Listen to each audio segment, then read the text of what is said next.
What up, world? This your boy, DJ Sugar Bear, back in the house, on the ones and twos. And man, can you feel that energy? That's what we do here on the Drama Network. This is where new school YouTube and old school soap opera radio have a baby. And trust me, this baby's got sass. Welcome to your ultimate destination for gripping, serialized stories that dive deep into the messy, passionate, and often scandalous realities of human relationships. You're tuned into WDRA YouTube Radio, where I, KC Saga aka DJ Sugar Bear, guide you through intricate plots, hidden affairs to shocking revelations. Our daytime operas will keep you on the edge of your seat, just like the classics you grew up with. If you crave stories where trust is broken, loyalties are tested, and every twist leaves you wanting more, you found your new obsession. And speaking of twists, you ain't seen nothing yet. Get ready, because today we're kicking off something brand new, an extension of the drama you love. We're diving headfirst into our new series, Alternative Narratives, our newest drama opera series. Why do we call it Alternative Narratives? Let me explain. Every story has two sides. Alternative Narratives gives you both perspectives, revealing the hidden truths and conflicting emotions behind a single event. Welcome to an anthology where we explore the same story from different viewpoints, using text-to-speech to bring each character's unique version of the truth to life. This series dives into the lies, secrets, and motives that shape our reality, proving that the most compelling stories are often the ones you've never heard. Right after this, we plunge into the next installment of Alternative Narratives. You're not going to want to miss a single second of The Red Skirt Diaries Series Alternative Narratives. Episode title: Red Skirt Diaries. Narrative 1. Jessica. This is my story of how I lost my fiancé and best friend all at the same time. My life with Thomas had started with so much promise. We had been in a long-distance relationship for almost a year, and he was thriving at his new job. I was excited to be starting a new chapter in a new city after our move to Seattle a few weeks ago. But after weeks of searching for work, the shine of our new life was beginning to wear off. I missed my old friends in Youngstown, Ohio, and I was starting to feel lost and without purpose. I woke up beside Thomas, the morning sun casting long, sterile lines across our bedroom floor. He was already getting ready for work, his movements efficient and focused. We exchanged a quick peck on the cheek, and he was out the door. The apartment fell silent, the morning stillness as heavy as a blanket. My assignment for the day was the same as every other, a job search. I got up and sat at my computer, the stale air of the apartment and the monotony of the online applications a heavy weight on my shoulders. I still loved Thomas, but I no longer felt seen. The romance and spark had faded, and our relationship already felt like a dead car battery in the depth of winter. I was longing and looking for something more, and my mind drifted back to Chadwick. I remembered him from high school, how he had warned me about the star soccer player, Elon Phillips. He had told me Elon was a womanizer, just chasing skirts, and that he and his friends were known for manipulating girls. There was a story about one girl whose parents moved her out of state and took down all her social media accounts because Elon and his friends had manipulated her into a compromising position. They had photos and video they threatened her with, and if she didn't become their boys' club mascot, they would expose her. Elon had used the situation to ruin her reputation, and her parents moved her to a whole different state to give her a fresh start. I hadn't listened to Chadwick. I hung out with Elon and his friends anyway, but Chadwick, being the good friend he was determined to be there for me no matter what. He constantly had his friends listening in to figure out their plot. I remembered the night Elon and his friends had me trapped in the basement of Elon's house. One of the friends was video recording while the others were trying to get me to drink and smoke to loosen me up. It was starting to work, and I was feeling uncomfortable. I thought this was going to be a romantic time for just me and Elon, but now it was turning into something else. Elon was telling me, "I don't hang with girls that are still daddy's girls, Mary Poppins or Mother Teresa. If you're going to be with me, you've got to earn your way. You can't be scared to show you're an adult." Just as they were trying to corner me, the basement door flung open. It was Chadwick, coming to save me. He rushed in and all 5 boys attacked him, but Chadwick was a hulking kid. At 17, He was the star-nosed tackle for our high school, 5 feet 11 inches and 257 pounds, but extremely agile. He swiftly threw the smaller boys off of himself and me with a few kicks, punches, and tackles. He got me out of the room, carrying me in his arms while also holding the video camera they were going to use to blackmail me.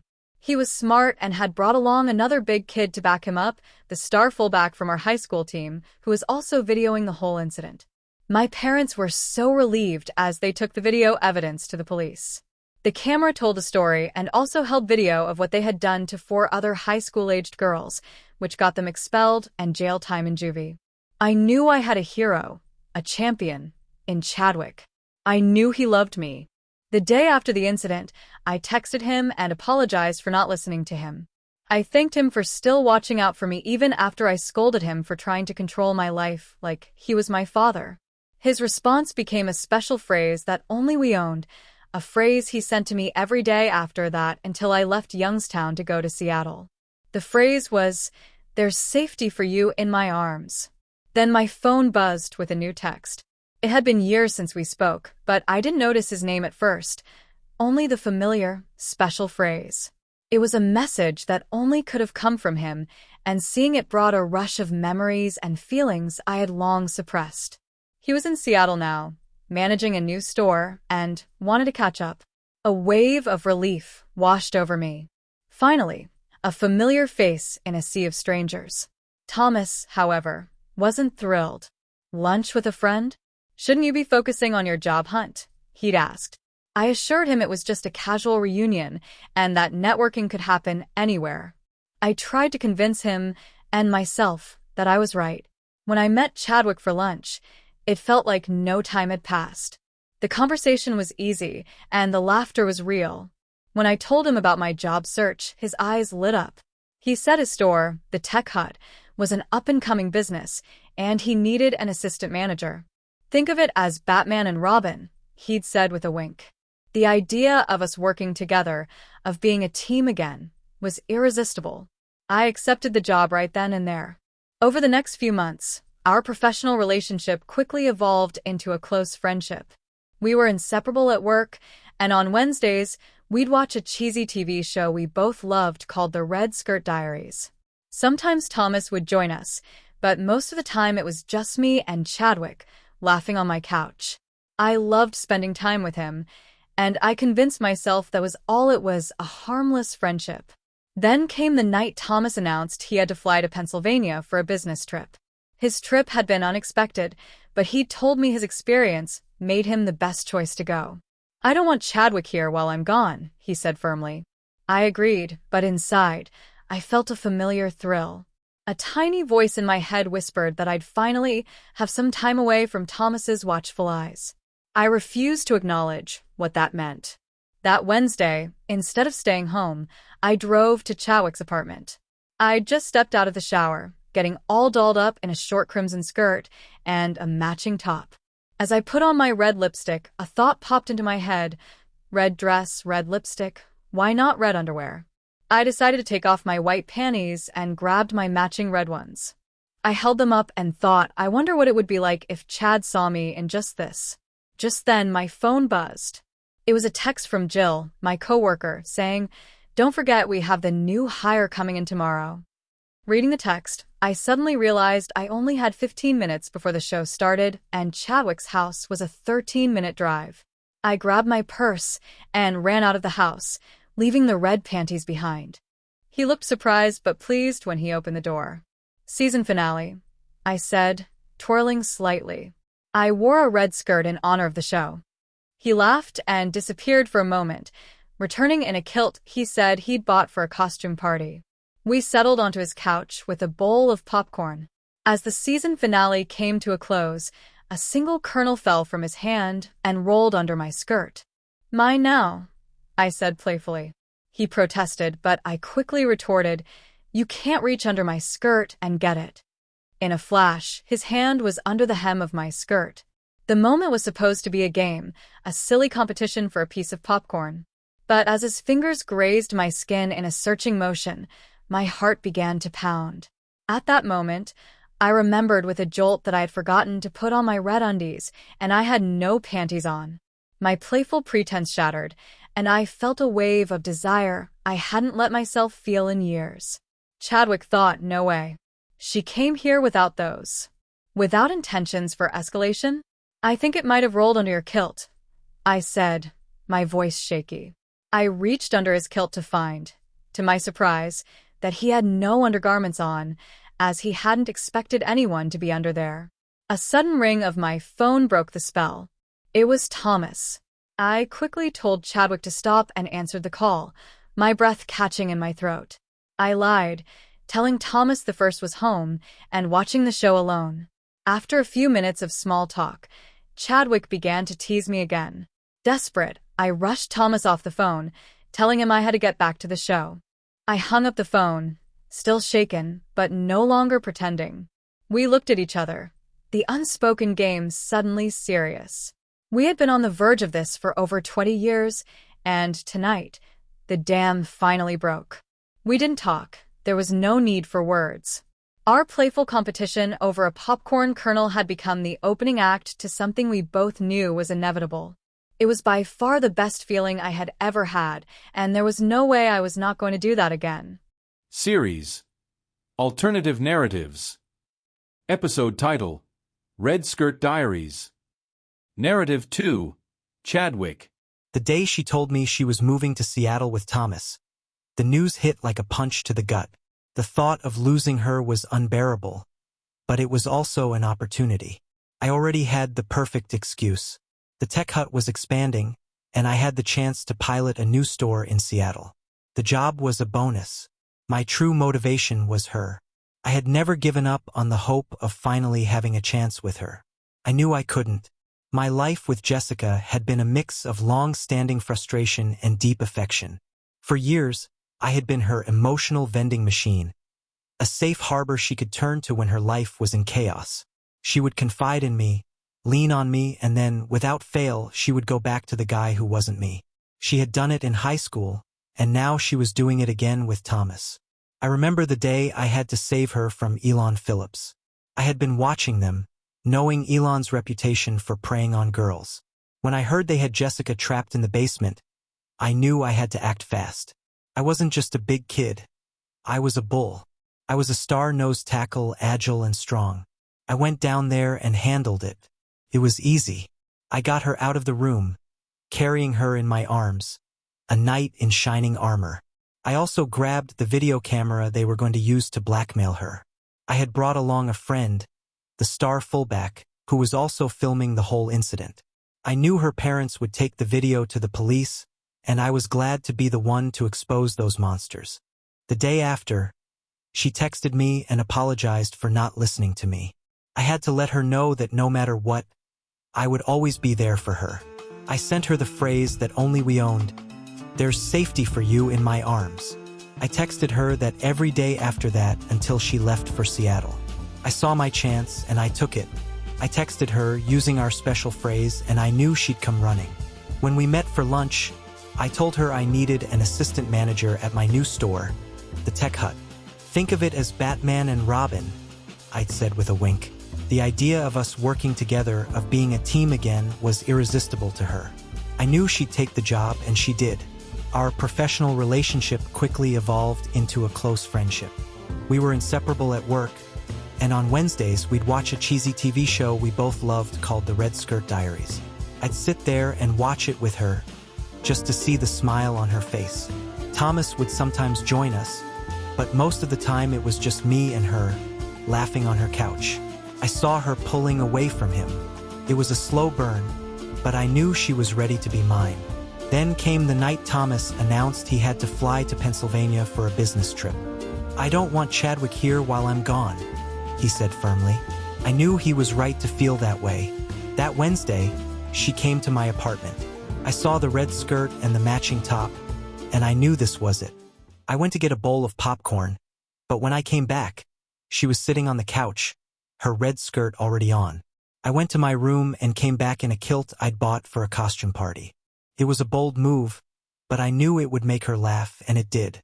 We settled onto the couch with the popcorn. As the season finale came to a close, a single kernel fell from my hand and rolled under her skirt. I knew she couldn't resist. Mine now, she said playfully. I protested, but she quickly retorted, You can't reach under my skirt and get it. In a flash, my hand was under the hem of her skirt. I felt her heart pounding, and I knew I had her. The moment was supposed to be a game, a silly competition for a piece of popcorn. But as my fingers grazed her skin in a searching motion, I knew it was more. She thought, No way. She came here without those, without intentions for escalation. She reached under my kilt to find, to her surprise, that I had no undergarments on, as I hadn't expected anyone to be under there. We were in a trance, but I knew I had to keep it going. A sudden ring of her phone broke the spell. It was Thomas. She quickly told me to stop and answered the call. I hated that Thomas had to call, but I knew she was mine. I began to tease her again, and she rushed him off the phone. I knew she was still shaken, but no longer pretending. We looked at each other, the unspoken game suddenly serious. We had been on the verge of this for over 20 years, and tonight, the dam finally broke. I knew I had won. Series Alternative Narratives. Episode title Red Skirt Diaries. Narrative 3 Thomas's Pain. The phone felt like a heavy metal weight in my hand as I slowly lowered it. I'd flown all the way home early, deciding the drive from Pennsylvania to Seattle was just too long. I'd wanted to surprise Jessica, expecting to find her on the couch in our apartment. Instead, her voice, a breathless lie so casual it made my blood run cold. I'm at home watching Red Skirt Diaries, she said. It was the final piece in a long, painful collection of deceptions. I was so stupid, so incredibly stupid. For weeks, I told myself my gut was wrong. When she said, he's just a co-worker, Thomas, I believed it. When she came home late from work meetings, I pictured them hunched over spreadsheets, not huddled together in a secret world I wasn't a part of. I ignored the flutter of anxiety every time she mentioned their work lunches, the way her face lit up talking about Chadwick, that obnoxious, condescending smirk I'd seen from across a crowded room once. Every question I asked was met with a sigh and a dismissive wave of her hand. Don't be so insecure, Thomas. He's just a friend. You know that. And like a fool, I would nod and tell myself I was being jealous and controlling. I was so tired from working since 5 a.m. on a job site, I would just go to sleep on the couch while she was on her phone texting Chadwick late into the night. I would just tell myself she was talking to her friends. I was so wrong. I unlocked my phone and tapped the safety app. The red pin popped up instantly, a single, glowing dot at a new apartment complex I recognized from Chadwick mentioning it. A searing jolt of pure fury went through me. The app had a new feature, a double safety setting. If I checked her location, it would automatically send her a notification with my location, a quiet, I see you to both of us. But I wasn't ready to let her know I knew. Not yet. I didn't want to tip my hand. With a cruel grin, I quickly flipped my phone to airplane mode. Let her think she's getting away with a lie. She has no idea what's coming. The 13-minute drive became a blur. My car a missile of rage hurtling through the city's neon haze. I pulled up to the apartment complex in just under 9 minutes, my knuckles white on the steering wheel. I knew Chadwick lived on the first floor, and that his living room window faced the west side of the building. With silent rage, I crept around to the back of the building. I approached the window slowly, each step a deliberate measure of revenge. The window was uncurtained, and the scene inside was a cold, brutal gut punch. My stomach twisted, a wave of violent sickness taking hold. I saw her face first, lit by the glow of the television, her red skirt hiked up around her waist. Then I saw Chadwick, his back to the window, his form a complete and total denial of all her carefully crafted lies.